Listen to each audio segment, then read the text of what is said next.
Hey guys, so I got a request for how to make your foundation last all day long.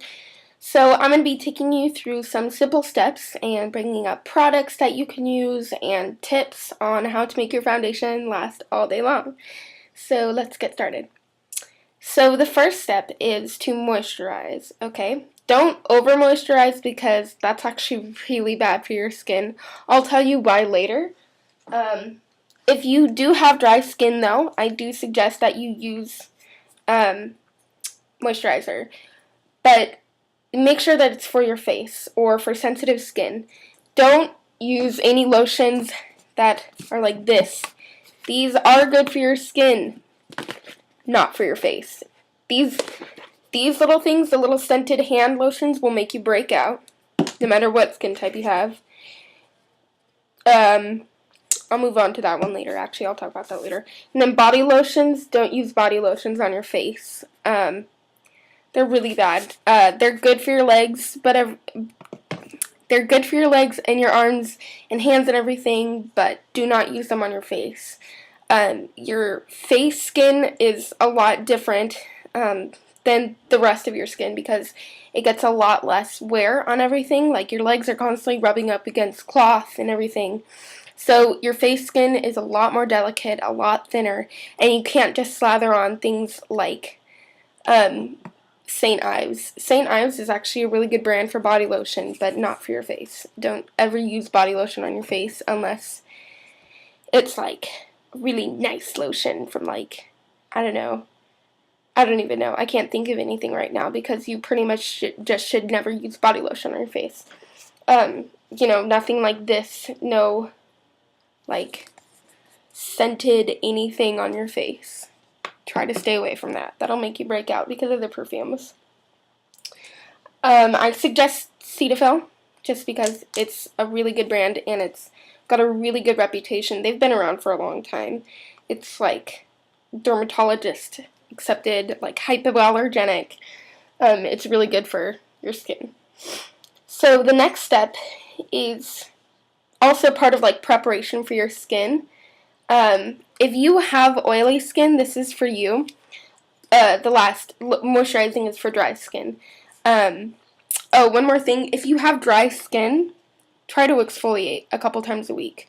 Exfoliation will help get dry skin cells off, which will help clear your face, which is good for makeup. I know more about dry skin because I have dry skin. I don't have oily skin. But if you have oily skin, you can use moisturizer. It's not really moisturizer. Moisturizer that has salicylic acid in it because salicylic acid will dry up the oil on your face and get rid of it. You don't want oil on your face because oil is what masks color and it just soaks up foundation like no other, and it'll just like ruin your makeup if you have really oily skin. So I suggest putting on salicylic acid moisturizer before you do your makeup. And after you do that, for both skin types, I suggest using tea tree oil about twice a week maybe. Just put it on your cheeks and anywhere else that you might have big pores. This will help close your pores and make you need less foundation throughout the day. So moving on, another step to prep your skin. This can be used by any skin type. This is witch hazel. Witch hazel comes in a box like this. It's really cheap. You can buy it at it's mostly sold at like hippie stores, like tree hugger stores, like Henry's and stuff. I got mine at a local pharmacy by my house. I don't even know what it's called. It's just like some random pharmacy that's like not a chain. Just witch hazel towelettes. They're really nice. It's super cheap. It's super cheap. It comes with like 20 per carton, and this thing was like $4, and it'll last you like 2 months because you don't have to use these every day. So definitely suggest witch hazel. It's good for people with oily skin because it will help clear up oil, and it's good for people with dry skin because it has natural moisturizers, and witch hazel will also over time help improve uneven skin tone. So this is definitely a go for anybody who wants to wear foundation in general, which is what I'm moving on to next. Actually, one more thing. Before you put on foundation and after your whole face is clean, you want to put on primer in your problem areas. This is just a Clinique primer. It's got SPF in it. It's not that expensive. You can just buy it pretty much anywhere. Moving on, let's talk about liquid foundation.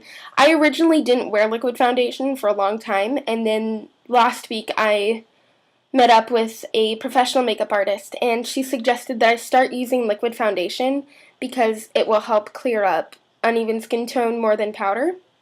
So let's talk about the formula. This formula is really thick. I don't use tinted moisturizers. If you do use a tinted moisturizer, put it on first and then also put on another thick formula. But thick, expensive foundations are good when you want it to last all day. So if you don't like to reapply foundation, like I wouldn't, go for a more expensive formula and a more thick formula. I suggest MAC Cosmetics. This one was kind of like just online. You can also go to your grocery store, like Revlon has some good ones. I don't suggest Maybelline. CoverGirl sometimes. I don't suggest CoverGirl liquid, but I do use CoverGirl powder. But that's a whole other thing. But yes, use liquid foundation and use a thick, expensive formula. Okay, not expensive, but more than like $8, okay? So that'll be good. You don't need to use liquid foundation all over your face. Just put it here, so, and your chin. So starting from up here, middle of your forehead, to the tip of your nose, and basically from the ends of your eyebrows in, and then your chin. That's pretty much it. So next we'll talk about how to put it on. So you always want to shake it up first, which I didn't do in the video, but I did it before the video. So you can just take some on your makeup sponge, which I do suggest you use makeup sponges unless you're really talented with foundation brushes. That takes time to learn how to use a foundation brush, just because it can look really streaky if you don't know how. So for basically, if you're like, even if you're not new to using makeup, like I even still use makeup sponges. I threw out my foundation brush because it just wasn't working for me. So with that, you just kind of start in the middle and you fan out, start feathering out your foundation. And you can just kind of go in, get your eyelid. Other side. See how what I'm getting kind of looks like a T? It's kind of like starts here, goes down and across. That's why it's called your T-zone. So after you hit your T-zone with the liquid foundation, the thick one, next let's talk about setting your foundation with powder. Now, setting your foundation is just a really important aspect of keeping your foundation on, because I don't know where they got the term set, but I know that a lot of people use the term setting your foundation with a powder. So just take any powder. I use CoverGirl. I like it. It's convenient. Just kind of load up your brush, blow it off, and sorry, that's my phone. Once again, hit your T-spot, go down, get your forehead, your cheeks, and there you go. This is what it's going to look like when you first put your foundation on in the morning, and you might need a touch up in the middle of the day with powder. That's normal. I don't think there's any way to avoid doing that. You can also use oil blotting sheets and then put on a little bit of powder. So if you want, I can do more requests in the future. This was really fun. I hope it works for you guys. Once again, the products I use are Witch Hazel, Dickinson's Witch Hazel, which was like super cheap.